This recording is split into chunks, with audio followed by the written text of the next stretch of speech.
विधान नहीं, नाथ की न्यायशाला है वह, कुछ रिश्वत की दुकान नहीं। अगर वहां रिश्वत चलती होती तो हमें लगता टाटा बिरला लगाते। हाँ, एक आध दिन तो बढ़वाइए लेते, बोलो गोविंद भगवान की। ये सूक्ति हमने सुनी है बुजुर्गों से। परमात्मा के दरबार में देर है लेकिन अंधेर। भैया मैंने परिवार विनाश किया, भैया मेरे द्वारा अपने परिवार को नष्ट नाबूद कर डाला गया। मैंने परिवार विनाश किया, अब तुम उद्धार करो भैया।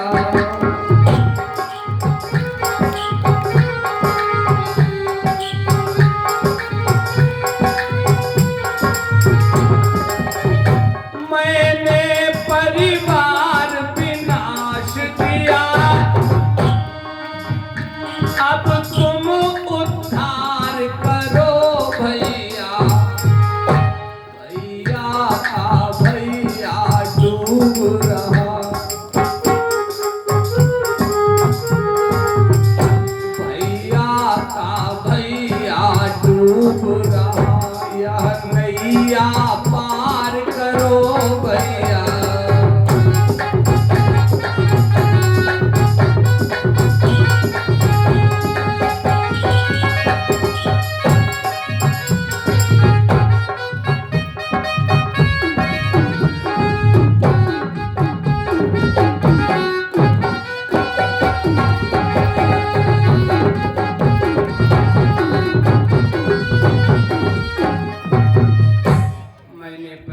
विनाश किया, अब तुम उद्धार करो भैया।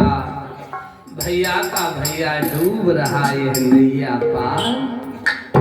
इस संसार समुद्र में तुम्हारे भैया की जीवन रूपी नैया डूबी जा रही है। अगर हो सके तो अपने भैया की जीवन रूपी नैया उस पार लगा दो। तुम शेलर बन जाओ, तुम मल्लाह बन जाओ, तुम नाविक बन जाओ, तुम खेवनिहार बन करके इस नैया को खे करके उस पार। गोकर्ण ने कहा भैया चिंता न करो, मैं तुम्हारी मुक्ति के लिए उपाय ढूंढूंगा, जाओ विश्राम करो। वो प्रेत चला गया। सुबह ब्रह्म मुहूर्त की सुंदर वेला में श्री गोकर्ण महाराज जी ने स्नानादि करके संध्या वंदन किया। अरुणिमा वेला में भगवान भास्कर मरीचिमाली सूर्य देव को अर्घ्य प्रदान किया। अर्घ्य प्रदान करने के बाद मंत्र मंत्रित करके भगवान भास्कर मरीचिमाली सूर्य देव का आवाहन कर दिया। यह परीक्षित जी भक्ति की शक्ति। सूर्य देव प्रकट हो गए। बोलो सूर्य देव भगवान की। गोकर्ण महाराज ने प्रणाम किया। भगवान भास्कर मरीचिमाली सूर्य देव ने कहा कहो भक्तराज याद क्यों किया? कहा मेरे भैया की दुर्गति हो गई, मेरा भैया प्रेत बन गया। ओह सूर्य देव ने कहा श्रीमद्भागवतान मुक्ति सप्ताह वाचनम कुरु। अगर अपने भैया की सदगति चाहते हो तो सप्ताह पारायण की श्रीमद् भागवत की कथा इसे सुनाओ। क्या होगा? पूज्यपाद साकेत बिहारी कविकुल भूषण श्री राधे श्याम जी ने लिख दिया, जो इसकी मुक्ति चाहते हो तो शुभ सप्ताह विधान करो।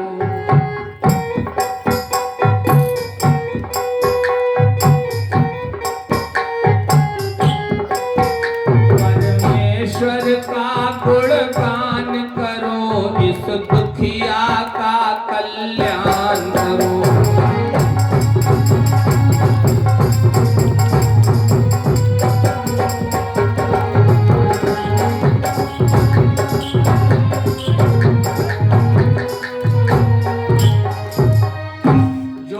मुक्ति चाहते हो तो शुभ सप्ताह विधान करो, परमेश्वर का गुणगान करो, इस दुखिया का कल्याण करो।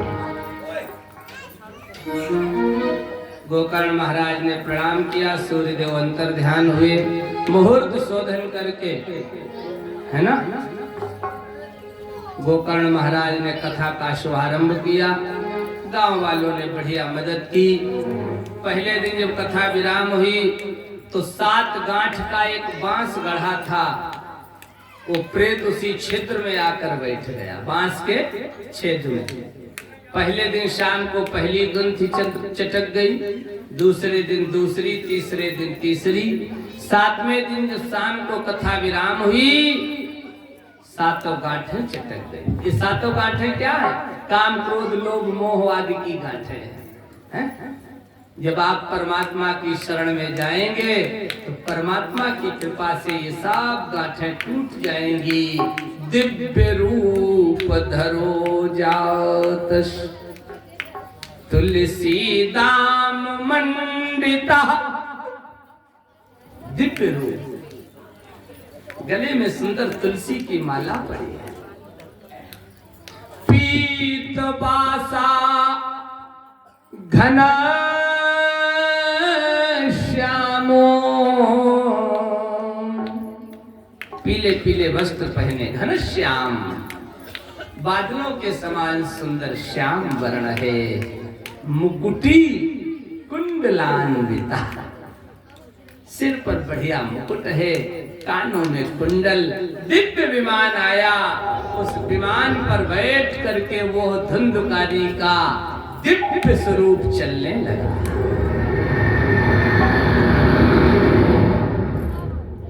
जो विमान चला, गांव वालों ने एकदम आवाज लगाई, अन्याय हो गया। परीक्षित जी, यहाँ कथा हो रही है और 6 तारीख की शाम को एक दिव्य विमान आवे, उस पर आप बैठ के चलने लगाओ तो ये सब भक्त कहेंगे पंडित जी हमें लगता है सब घोर के नहीं पिया ही नहीं, कहेंगे कि नहीं? गांव वालों ने गोकर्ण महाराज से कहा हमें लगता आपने सारा कथा का फल अपने भैया को ही दे दिया। गोकर्ण ने कहा अभी मैं दूध का दूध और पानी का पानी किए देता हूँ। भगवान के पार्षदों से कहा भैया जरा विमान रोको। विमान रोका गया। अत्रैव बहवः सन्ति श्रोतारो मम निर्मला।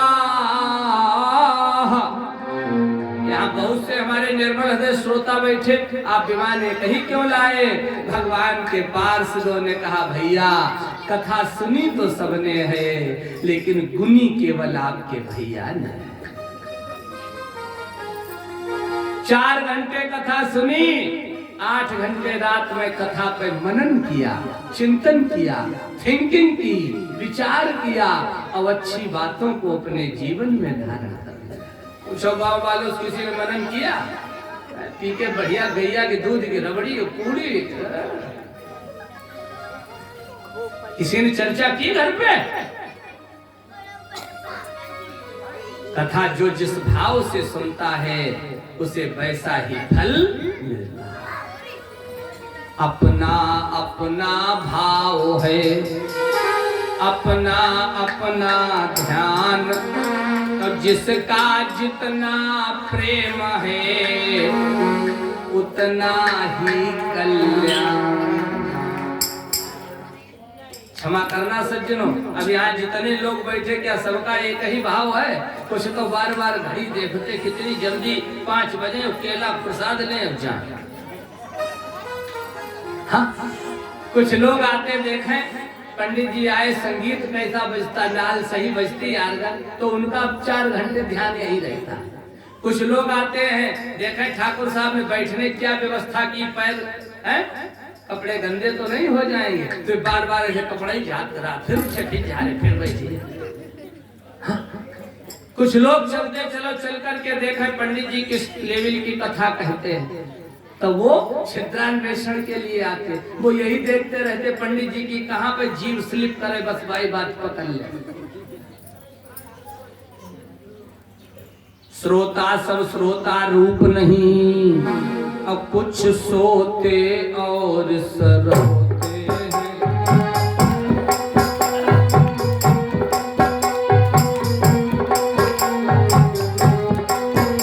इसलिए कथा सुनने पर भी फल नहीं एक से होते।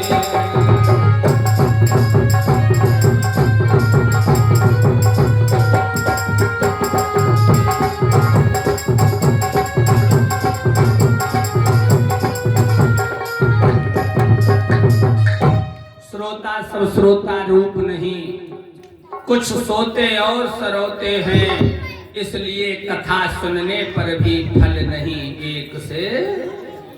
काऊ काऊ कथे में नींद आओ, थोड़ी देर बैठे, एक पड़ोसी का सीधे बैठे सीधे। क्यों? हम नाम किसी के नहीं लेंगे, हम तो जान ही लेते कौन जग रहा कौन सो रहा है? श्रोता, श्रोता तो कोई एक आज होता है। सरौता, सरौता, सरौता काम होता सुपारी काटना, वे हर बात काट देते पंडित जी मूरा जैसे। चलनी सूप कठौता, कुछ श्रोता हो चलनी जैसे। अच्छी बस तो वहीं छोड़ दे, चलनी क्या करती है? भूसी को अपने पास रखती है।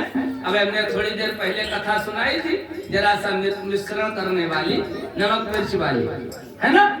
बाह चर्चा का घरे करें और कथा की चर्चा ना करें, तो मैं भूसी वाले खुराफात बातें घरे ले जाए। हाँ, श्रोता हो सूप जैसा। एक दोहा आप लोगों ने पढ़ा होगा, साधु ऐसा चाहिए जैसा सूप सुभाए और सार सार को गई रहे थोथा दे। क्यों बताओ? सूप अच्छी वस्तु को अपने अंदर कर लेता है? और खराब हल्की फफला वस्तु को बाहर कर देता है। अब कठौता ना अच्छी राख है ना खराब, सब उलीच दे, सब वहीं छोड़ जाए। अच्छा, एक अपना चिंतन और दे दूं। परीक्षाएं चल रही हैं हाई स्कूल इंटर की। माना कि एक कक्षा में 100 विद्यार्थियों को पढ़ाया जाता, माना कि क्या सभी 100 विद्यार्थियों को प्राप्तांक बराबर मिलते हैं? क्या गुरुजी ने पढ़ाने में कोई भेद किया है? गुरुजी ने सबको बराबर पढ़ाया है। अब जिसके अंदर जितनी एबिलिटी है, योग्यता है, पात्रता है, उसे उतना ही तो मिलेगा। एक गुरुजी ने 2 बच्चों को प्रसाद दिया। प्रसाद था पायस का, पायस माने खीर। दोनों से कहा ले जाओ सुबह खाना। बच्चों ने ला करके वो खीर रख दी। सुबह दोनों ने जब खीर का प्रसाद पाया तो एक की खीर का स्वाद बढ़ गया और एक की खीर का स्वाद कशैला हो गया। दोनों गुरुजी के पास पहुंचे, गुरुजी इनको तुमने अच्छी खीर दे दी, हमें खराब दी, देखो। गुरुजी ने कहा पात्र दिखाओ। जो पात्र दिखाए तो जिसका स्वाद बढ़ गया था उसका पात्र चांदी का पात्र था, रजत का, और जिसका स्वाद कसेला हो गया उसका पात्र पीतल का था। तो ये पात्रता का दोष है कि नहीं है? गुरुजी ने तो बराबर कथा सुनाई है। गोकर्ण ने कहा आपने कथा बराबर सुनाई है, लेकिन जिसने जितने भाव से सुना उसे उतना ही फल। कहा जैसे तुम्हारे भैया ने सुनी ऐसे हर कोई सुने तो क्या सबके लिए विमान आएगा? बोले कंफर्म, पक्का, 100%। कभी कभी ठाकुर साहब लोग कह देते श्रावण महीने में कथा नहीं होती। जो ये कह दे उसे भागवत महात्म दिखा देना, मैं सुना रहा हूं। श्रावणे मासी गोकर्ण कथा मूचे तथा पुनः। अगले श्रावण महीने में गोकर्ण ने दोबारा कथा कही। गांव वालों ने धुंधकारी की तरीके से तन्मयता से कथा सुनी। जब कथा 7वें दिन विराम हुई तो उतने विमान ही नहीं आए, उन विमानों के साथ में स्वयं श्री हरि विष्णु प्रकट हो गए। बोलो विष्णु भगवान की। देवताओं ने उसी समय पुष्पों की वर्षा की।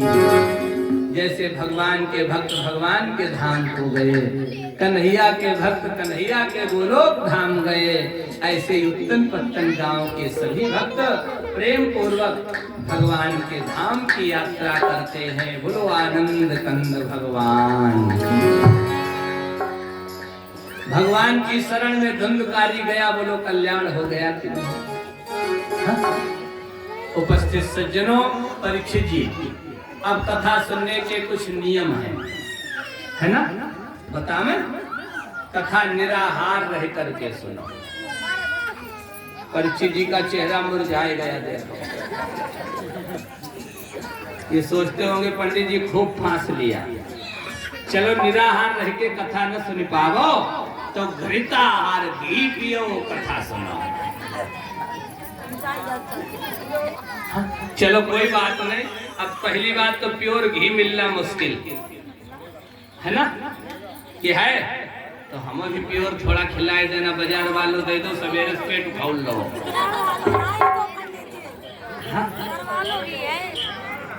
उपस्थित